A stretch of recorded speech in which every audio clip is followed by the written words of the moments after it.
రంజాన్ నెలలో నిఖా చేసుకోవచ్చా? చాలా మందిలో ఉన్నటువంటి ఒక వాదన ఏంటంటే రంజాను మాసం అనేది ఆరాధన నెల కాబట్టి ఆ నెలలో ఎవరైనా నిఖా చేసుకున్నట్లయితే వెంటనే తలాక్ అయిపోతుంది. ఎందుకంటే అది ఆరాధన నెల, ఇబాదత్ నెల. ఆ నెలలో నిఖా చేసుకున్నందుకు వెంటనే తలాక్ అయిపోయిందని కొంతమంది అజ్ఞానం కారణంగా చెప్తూ ఉంటారు. ఈ విషయానికి ఎలాంటి ఆధారము లేదు.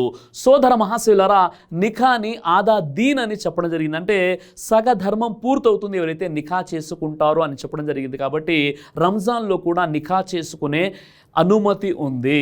మిస్కాతుల్ మసాబీ హదీస్ నంబర్ 3096. నిఖా అనేది ఒక ఇబాదత్, ఒక ఆరాధన కాబట్టి రంజాన్ నెలలో కూడా నిఖా అనేది చేసుకోవచ్చు. అయితే ఉపవాస స్థితిలో నిఖా చేసుకోవచ్చు, ఉపవాసం తర్వాత ఇఫ్తార్ తర్వాత కూడా నిఖా చేసుకోవచ్చు. ఎవరైతే ఉపవాస స్థితిలో నిఖా చేసుకుంటారో వారు భార్యాభర్తలు కలవకుండా, అంటే వారు సంభోగంలో పాల్గొనకుండా ఇఫ్తార్ తర్వాత వారు సమాగంలో పాల్గొనవచ్చు.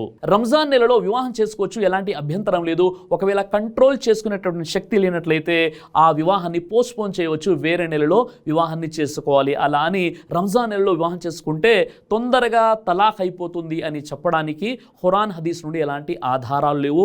ఇవి జ్ఞానం లేనటువంటి వారు చెప్పేటటువంటి విషయాలు. రంజాన్ నెలలో చనిపోతే నేరుగా స్వర్గానికి వెళ్తారా? చాలా మంది ప్రశ్నిస్తుంటారు. అయితే ఖురాన్ మరియు సహీ హదీసు గ్రంథాల వెలుగులో రంజాన్ నెలలో చనిపోయినటువంటి వ్యక్తి ఖచ్చితంగా తప్పనిసరిగా స్వర్గానికే వెళ్తాడని చెప్పడానికి ఎలాంటి సహీ ఆధారము మన వద్ద లేదు. సహీ అల్ బుఖారీ హదీస్ నంబర్ 1899 మరియు 3277 ప్రకారంగా రంజాను నెలలో స్వర్గపు ద్వారాలు తెరవబడతాయి అని హదీసులో ఉంది. కొంతమంది ఈ హదీసును చూపించి ఎవరైతే రంజాన్ నెలలో చనిపోతారో వారు నేరుగా స్వర్గానికే వెళ్తారు అని అంటారు. కానీ హదీసులో మాత్రం అలా లేదు. జామియా తిర్మిజీ హదీస్ నంబర్ 1074 ఒక విశ్వాసి గనక అతడు జుమా రోజు చనిపోతే అతనికి ఆజాబే ఖబర్ లేదు అని ఉంది. కానీ ఒక విశ్వాసి రంజానులో చనిపోతే అతడు నేరుగా స్వర్గానికి వెళ్తాడని ఎక్కడ కూడా ఖురాన్లో కానీ సహీ హదీసు గ్రంథాల్లో కానీ చెప్పబడలేదు. అల్లాహ్ సుబ్హానహు వ తఆలా మీకు నాకు మనందరికీ ఇస్లాంని సరిగ్గా అర్థం చేసుకునేటటువంటి సద్బుద్ధిని ప్రసాదించుగాక. ఆమీన్ యా రబ్బుల్ ఆలమీన్. చాలా మందికి ఉన్నటువంటి ప్రశ్న ఏంటంటే రోజా సమయంలో బ్లడ్ టెస్ట్ ఇచ్చినట్లయితే రోజా అనేది భంగం అవుతుందా?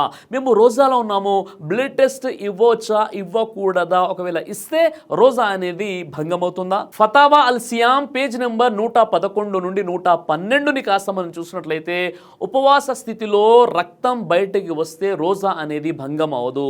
ఉదాహరణకి ఎవరైనా ఉపవాస స్థితిలో వారి యొక్క నోటి నుండి ఉమ్మి ద్వారా కాస్త రక్తం బయటికి వస్తే వారి యొక్క ఉపవాసం అనేది భంగం కాదు. అదేవిధంగా ముక్కు నుండి కాస్త రక్తం బయటికి రావడం, చెవి నుండి కాస్త రక్తం బయటికి వచ్చినంత మాత్రాన వారి యొక్క ఉపవాసం అనేది భంగం అవ్వదు. ఉపవాస స్థితిలో ఎవరైనా తప్పనిసరిగా భావించి బ్లడ్ టెస్ట్ చేయిస్తున్నారో, అదేవిధంగా కాస్త రక్తాన్ని బయటికి తీస్తున్నారో, లేదా షుగర్ లెవెల్స్ని చెక్ చేసుకోవడానికి రక్త పరీక్ష చేస్తున్నారో, తద్వారా రోజా అనేది భంగం అవ్వదు.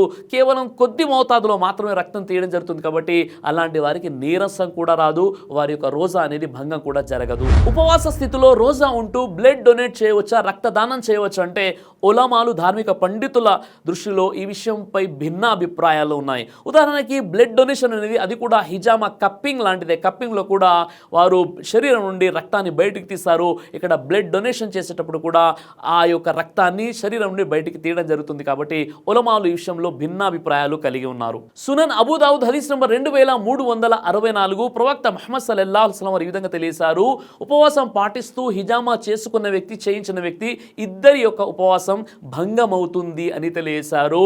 ఇక్కడ బ్లడ్ డొనేషన్ కూడా, బ్లడ్ డొనేట్ చేయడం అనేది కూడా ఇది కూడా ఒక కప్పింగ్ థెరపీ లాంటిదే కాబట్టి దీనికి ఈ హదీస్ వెలుగులో అనుమతి లేదు. ఈ హదీస్లో చాలా స్పష్టంగా ఉపవాసం ఉన్నవారు హిజామా చేసినా చేయించుకున్న ఇరువురి ఉపవాసాలు భంగమైపోతాయని ప్రవక్త వారు తెలియజేశారు. కాబట్టి ఈ హదీస్ను దృష్టిలో పెట్టుకొని చాలా మంది ఉలమాలు చెప్పే విషయం ఏంటంటే బ్లడ్ డొనేషన్ అనేది కూడా కప్పింగ్ థెరపీ లాంటిదే కాబట్టి బ్లడ్ డొనేషన్ ఇచ్చినట్లయితే వారి యొక్క ఉపవాసం అనేది భంగమవుతుంది, ఇవ్వకూడదు అని చెప్పారు. ఇమాం అహ్మద్ బిన్ హంబల్, షేక్ బిన్ బాజ్, షేక్ ఉసైమీన్, షేక్ సాలే అల్ ఫౌజాన్, షేక్ జిబ్రిన్ ప్రకారంగా ఉపవాస స్థితిలో బ్లడ్ డొనేట్ చేయడం అనేది నిషిద్ధం, వారి యొక్క ఉపవాసం అనేది భంగం అవుతుంది. షేక్ జిబ్రిన్ ప్రకారం ఒక వ్యక్తి ప్రాణాలు కాపాడే విషయంలో అత్యవసర పరిస్థితిలో బ్లడ్ డొనేట్ అనేది చేయవచ్చు.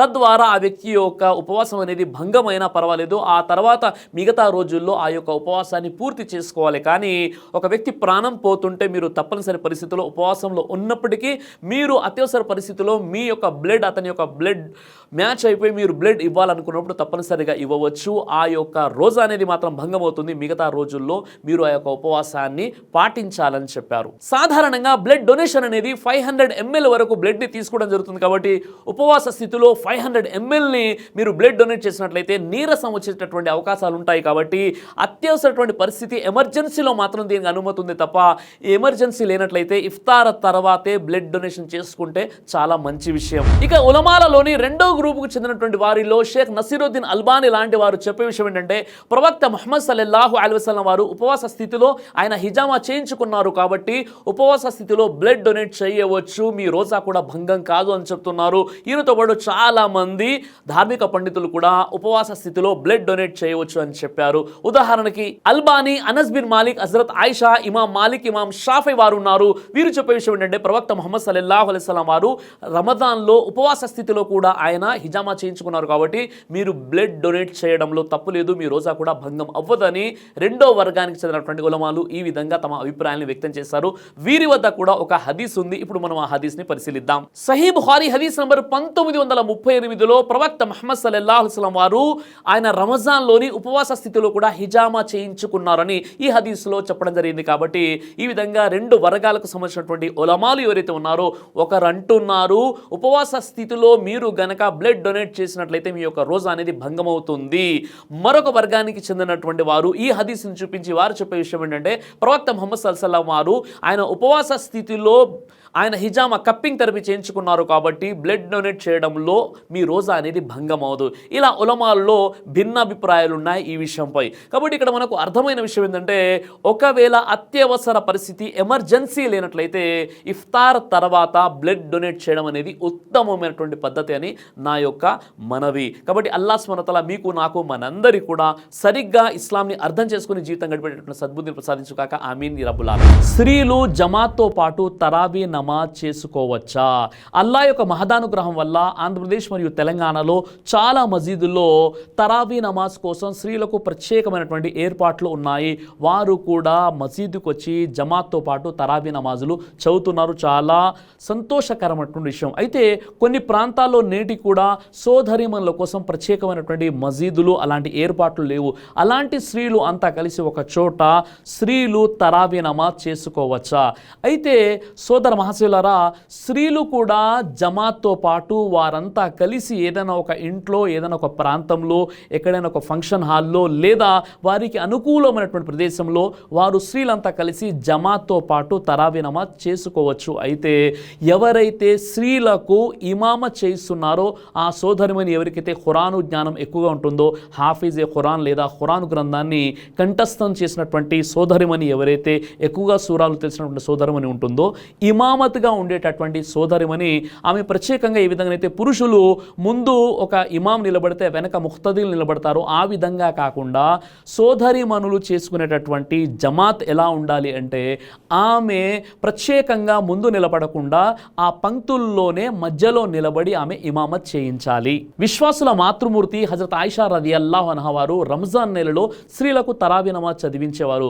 అయితే ఆమె ప్రత్యేకంగా ముందు నిలబడకుండా స్త్రీల పంక్తులు సఫ్లో ఆమె మధ్యలో నిలబడి నమాజ్ చదివించేవారు. ఆ విధంగా స్త్రీలు ఎవరైనా తరావీ నమాజ్ జమాతో పాటు చదువుకోవాలంటే స్త్రీల వరుసలోనే మధ్యలో ఇమామ చేయించేటటువంటి స్త్రీ నిలబడి చేయించాలి తప్ప ఆమె ప్రత్యేకంగా ఏ విధంగా అయితే పురుషులు ఇమామ చేయిస్తారో ఆ విధంగా చేయించకూడదు. మజ్మూ ఫతావా ఇబ్నే ఉసైమీన్ వాల్యూమ్ నెంబర్ 14 క్వశ్చన్ నెంబర్ 808 ప్రకారంగా స్త్రీలు కూడా జమాత్తో పాటు తరావీ నమాజ్ చేసుకోవచ్చు మంచి పద్ధతిలో, కానీ అక్కడ ఎలాంటి ఫిత్నాలకు అవకాశం అవకాశం ఉండకూడదు. మంచి పద్ధతిలో వారు నమాజ్ చేసుకోవచ్చు. అలాగే అక్కడ ఉన్నటువంటి మాహౌల్ వాతావరణం అనేది సరిగ్గా ఉండాలి. ఏ విధంగానైతే పురుషులు కొన్ని మసీదుల్లో లౌడ్ స్పీకర్ల ద్వారా ఆ కాలనీకి వినబడేలా లేదా అక్కడ చుట్టుప్రక్కల వినబడేలా ఏదైతే లౌడ్ స్పీకర్ పెట్టి ఖిరా చదివించడం జరుగుతుందో, ఆ విధంగా ఏ స్త్రీ అయితే ఇమామత్ చేయిస్తుందో ఆ స్త్రీ యొక్క శబ్దాన్ని లౌడ్ స్పీకర్ ద్వారా బయటికి వినిపించకుండా జాగ్రత్తలు వహించాలి. ఆ విధంగా స్త్రీలకు ఎలాంటి ఫిత్నా లేకుండా పరిస్థితులు బాగుండేలా వారు అక్కడ జమాత్తో పాటు తరాబీ నమాజ్ చేసుకోవడంలో ఎలాంటి అభ్యంతరం లేదు. రంజాన్ మాసంలోని ఖురాన్ పారాయణం పూర్తి చేయడం అనేది తప్పనిసరియా? సహీహ్ అల్ బుఖారీ హదీస్ నంబర్ 4998 ప్రకారంగా మహాప్రవక్త ముహమ్మద్ సల్లల్లాహు అలైహి వసల్లం వారు ప్రతి సంవత్సరం జిబ్రైల్ సలాం వారికి పూర్తిగా ఖురాన్ని వినిపించేవారు.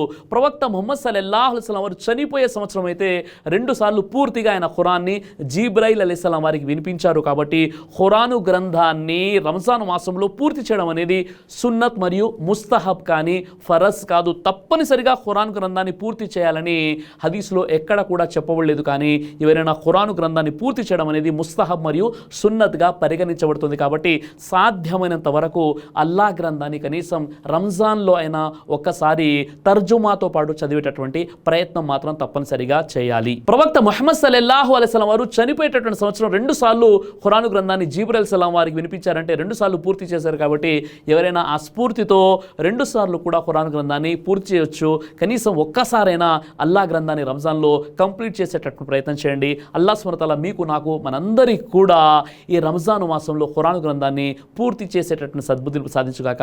ఆమీన్ యా రబ్బుల్ ఆలమీన్. ఒక విశ్వాసి ఉపవాస స్థితిలో భోజనాన్ని రుచి చూడవచ్చా? అషరా అల్ ముమ్తి లి ఇబ్నే ఉసైమీన్ 6/424-425 ప్రకారంగా ఎక్కువ మందికి వంట చేస్తున్నప్పుడు పెద్ద మొత్తంలో వండే సమయంలో భోజనం యొక్క రుచి చూడాల్సినటువంటి అవసరం ఏర్పడితే ఆ వ్యక్తి ఆ భోజనం యొక్క రుచి అనేది చూడవచ్చు.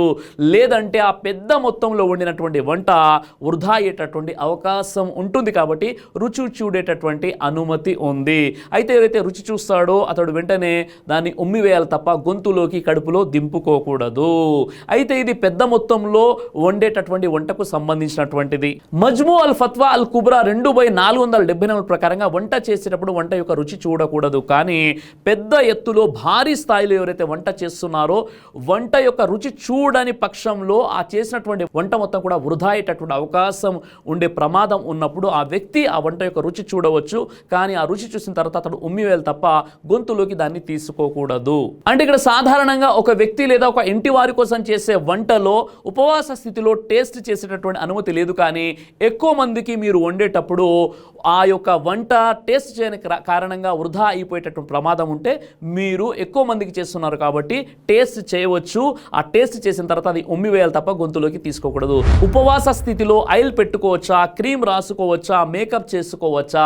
దీనికి షరియత్ ఏమంటుంది? సబూన్ మసాయిల్ ఫిల్ సియామ్ పేజ్ నెంబర్ 50 ప్రకారంగా ఉపవాస స్థితిలో శరీరానికి క్రీమ్ రాసుకోవడం వల్ల ఉపవాసం అనేది భంగం అవ్వదు. కాబట్టి ఎవరైతే ఉపవాసం పాటిస్తున్నారో సోదరిమణులు తమ శరీరానికి క్రీమ్ పూసుకోవడం వల్ల లేదా వారి యొక్క ఫేస్కి మేకప్ చేసుకోవడం వల్ల రోజా అనేది భంగం అవ్వదు. ఫత్వా ఇస్లామియా 2/180 ప్రకారంగా ఉపవాస స్థితిలో శరీరానికి ఆయిల్ పూసుకోవచ్చు, తలకు కూడా ఆయిల్ పెట్టుకోవడం వల్ల ఉపవాసం అనేది భంగం అవ్వదు. మజ్ము ఫతావా రసాయిల్ ఇబ్నే సాలే అల్ ఉసైమీన్ 19/210 కథనం ప్రకారంగా ఉపవాస స్థితిలో స్టీమ్ తీసుకోకూడదు, నెబ్లైజేషన్ అనేది పెట్టకూడదు. ఎందుకంటే నెబ్లైజేషన్ ద్వారా స్టీమ్ ద్వారా అది ఆవిరి అనేది ముక్కు లేదా నోటి ద్వారా శరీరంలోకి కడుపులోకి వెళ్ళి అది నీరుగా మారేటటువంటి ప్రమాదం ఉంటుంది. కాబట్టి ఉపవాస స్థితిలో నెబ్లైజేషన్ పెట్టుకోకూడదు, స్టీమ్ అనేది తీసుకోకూడదు. చాలామంది మేకప్ సందర్భంగా ఏదైతే స్టీమ్ తీసుకుంటారో ఆ స్టీమ్ తీసుకోవడం ద్వారా ఆ ఆవిరి అనేది ముక్కు లేదా నోటి ద్వారా కడుపులోకి వెళ్ళి అది ఆవిరి అనేది నీరుగా మారేటటువంటి ప్రమాదం ఉండి తద్వారా రోజా అనేది భంగమవుతుంది. కాబట్టి ఉపవాస స్థితిలో నెబ్లైజేషన్ పెట్టుకోకూడదు, అదేవిధంగా స్టీమ్ అనేది తీసుకోకూడదు. ఫత్వా ఇస్లామియా 2/181 ప్రకారంగా ఉపవాస స్థితిలో పర్ఫ్యూమ్ స్మెల్ అనేది చూడవచ్చు, పర్ఫ్యూమ్ని కూడా మనం పూసుకోవచ్చు, తద్వారా రోజా అనేది భంగం అవ్వదు. కాబట్టి అల్లాహ్ సుబ్హానహు వ తఆలా మీకు నాకు మనందరికీ ఖురాన్ మరియు సహీ అహదీసు గ్రంథాల జ్ఞానాన్ని నేర్చుకొని చక్కగా ఉపవాసం పాటించే సద్బుద్ధిని ప్రసాదించుగాక. ఆమీన్. రబ్బుల్ ఆలమీన్. స్త్రీలు జమాత్తో పాటు తరావీ నమాజ్ చేసుకోవచ్చా? అల్లా యొక్క మహదానుగ్రహం వల్ల ఆంధ్రప్రదేశ్ మరియు తెలంగాణలో చాలా మసీదుల్లో తరావీ నమాజ్ కోసం స్త్రీలకు ప్రత్యేకమైనటువంటి ఏర్పాట్లు ఉన్నాయి. వారు కూడా మసీదుకు వచ్చి జమాత్తో పాటు తరావీ నమాజులు చదువుతున్నారు. చాలా సంతోషకరమైనటువంటి విషయం. అయితే కొన్ని ప్రాంతాల్లో నేటి కూడా సోదరీమణుల కోసం ప్రత్యేకమైనటువంటి మసీదులు అలాంటి ఏర్పాట్లు లేవు. అలాంటి స్త్రీలు అంతా కలిసి ఒక చోట స్త్రీలు తరావీ నమాజ్ చేసుకోవచ్చా? అయితే సోదర మహాశయులారా, స్త్రీలు కూడా జమాత్తో పాటు వారంతా కలిసి ఏదైనా ఒక ఇంట్లో, ఏదైనా ఒక ప్రాంతంలో, ఎక్కడైనా ఒక ఫంక్షన్ హాల్లో లేదా వారికి అనుకూలమైనటువంటి ప్రదేశంలో వారు స్త్రీలంతా కలిసి జమాత్తో పాటు తరావీ నమాజ్ చేసుకోవచ్చు. అయితే ఎవరైతే స్త్రీలకు ఇమామ చేస్తున్నారో ఆ సోదరిమణి ఎవరికైతే ఖురాను జ్ఞానం ఎక్కువగా ఉంటుందో, హాఫీజే ఖురాన్ లేదా ఖురాన్ గ్రంథాన్ని కంఠస్థం చేసినటువంటి సోదరిమణి ఎవరైతే ఎక్కువగా సూరాలు తెలిసినటువంటి సోదరిమణి ఉంటుందో, ఇమామత్గా ఉండేటటువంటి సోదరిమణి ఆమె ప్రత్యేకంగా ఏ విధంగా అయితే పురుషులు ముందు ఒక ఇమాం నిలబడితే వెనక ముఖ్తదీలు నిలబడతారో ఆ విధంగా కాకుండా సోదరిమణులు చేసుకునేటటువంటి జమాత్ ఎలా ఉండాలి అంటే ఆమె ప్రత్యేకంగా ముందు నిలబడకుండా ఆ పంక్తుల్లోనే మధ్యలో నిలబడి ఆమె ఇమామత్ చేయించాలి. విశ్వాసుల మాతృమూర్తి హజరత్ ఆయిషా రదియల్లాహు అన్హా వారు రంజాన్ నెలలో స్త్రీలకు తరావీ నమాజ్ చదివించేవారు. అయితే ఆమె ప్రత్యేకంగా ముందు నిలబడకుండా స్త్రీల పంక్తులు సఫ్లో ఆమె మధ్యలో నిలబడి నమాజ్ చదివించేవారు. ఆ విధంగా స్త్రీలు ఎవరైనా తరావీ నమాజ్ జమాతో పాటు చదువుకోవాలంటే స్త్రీల వరుసలోనే మధ్యలో ఇమామ చేయించేటటువంటి స్త్రీ నిలబడి చేయించాలి తప్ప ఆమె ప్రత్యేకంగా ఏ విధంగా అయితే పురుషులు ఇమామ చేయిస్తారో ఆ విధంగా చేయించకూడదు. మజ్మూ ఫతావా ఇబ్నే ఉసైమీన్ వాల్యూమ్ నెంబర్ 14 క్వశ్చన్ నెంబర్ 808 ప్రకారంగా స్త్రీలు కూడా జమాత్తో పాటు తరావీ నమాజ్ చేసుకోవచ్చు మంచి పద్ధతిలో, కానీ అక్కడ ఎలాంటి ఫిత్నాలకు అవకాశం ఉండకూడదు. మంచి పద్ధతిలో వారు నమాజ్ చేసుకోవచ్చు. అలాగే అక్కడ ఉన్నటువంటి మాహౌల్ వాతావరణం అనేది సరిగ్గా ఉండాలి. ఏ విధంగానైతే పురుషులు కొన్ని మసీదుల్లో లౌడ్ స్పీకర్ల ద్వారా ఆ కాలనీకి వినబడేలా లేదా అక్కడ చుట్టుప్రక్కల వినబడేలా ఏదైతే లౌడ్ స్పీకర్ పెట్టి ఖిరా చదివించడం జరుగుతుందో ఆ విధంగా ఏ స్త్రీ అయితే ఇమామ చేయిస్తుందో ఆ స్త్రీ యొక్క శబ్దాన్ని లౌడ్ స్పీకర్ ద్వారా బయటికి వినిపించకుండా జాగ్రత్తలు వహించాలి. ఆ విధంగా స్త్రీలకు ఎలాంటి ఫిత్నా లేకుండా పరిస్థితులు బాగుండేలా వారు అక్కడ జమాత్తో పాటు తరావీ నమాజ్ చేసుకోవడంలో ఎలాంటి అభ్యంతరం లేదు. రంజాన్ మాసంలోని ఖురాన్ పారాయణం పూర్తి చేయడం అనేది తప్పనిసరియా? సహీహ్ బుఖారీ హదీస్ నంబర్ 4998 ప్రకారంగా మహాప్రవక్త ముహమ్మద్ సల్లల్లాహు అలైహి వసల్లం వారు ప్రతి సంవత్సరం జిబ్రైల్ సలాం వారికి పూర్తిగా ఖురాన్ని వినిపించేవారు. ప్రవక్త ముహమ్మద్ సల్లల్లాహు అలైహి వసల్లం వారు చనిపోయే సంవత్సరం అయితే 2 సార్లు పూర్తిగా ఆయన ఖురాన్ని జిబ్రైల్ అలైహిస్సలాం వారికి వినిపించారు. కాబట్టి ఖురాను గ్రంథాన్ని రంజాన్ మాసంలో పూర్తి చేయడం అనేది సున్నత్ మరియు ముస్తహబ్ కానీ ఫరజ్ కాదు. తప్పనిసరిగా ఖురాన్ గ్రంథాన్ని పూర్తి చేయాలని హదీస్లో ఎక్కడ కూడా చెప్పబడలేదు. కానీ ఎవరైనా ఖురాను గ్రంథాన్ని పూర్తి చేయడం అనేది ముస్తహబ్ మరియు సున్నత్గా పరిగణించబడుతుంది. కాబట్టి సాధ్యమైనంత వరకు అల్లా గ్రంథాన్ని కనీసం రంజాన్లో అయినా ఒక్కసారి తర్జుమాతో పాటు చదివేటటువంటి ప్రయత్నం మాత్రం తప్పనిసరిగా చేయాలి. ప్రవక్త ముహమ్మద్ సల్లల్లాహు అలైహి వసల్లం వారు చనిపోయేటటువంటి సంవత్సరం 2 సార్లు ఖురాను గ్రంథాన్ని జిబ్రైల్ సలాం వారికి వినిపించారంటే 2 సార్లు పూర్తి చేశారు. కాబట్టి ఎవరైనా ఆ స్ఫూర్తితో 2 సార్లు కూడా ఖురాను గ్రంథాన్ని పూర్తి చేయొచ్చు. కనీసం ఒక్కసారైనా అల్లా గ్రంథాన్ని రంజాన్లో కంప్లీట్ చేసేటటువంటి ప్రయత్నం చేయండి. అల్లా సుబ్హానహు వ తఆలా మీకు నాకు మనందరికీ కూడా ఈ రంజాను మాసంలో ఖురాను గ్రంథాన్ని పూర్తి చేసేటటువంటి సద్బుద్ధులు సాధించుగాక. ఆమీన్.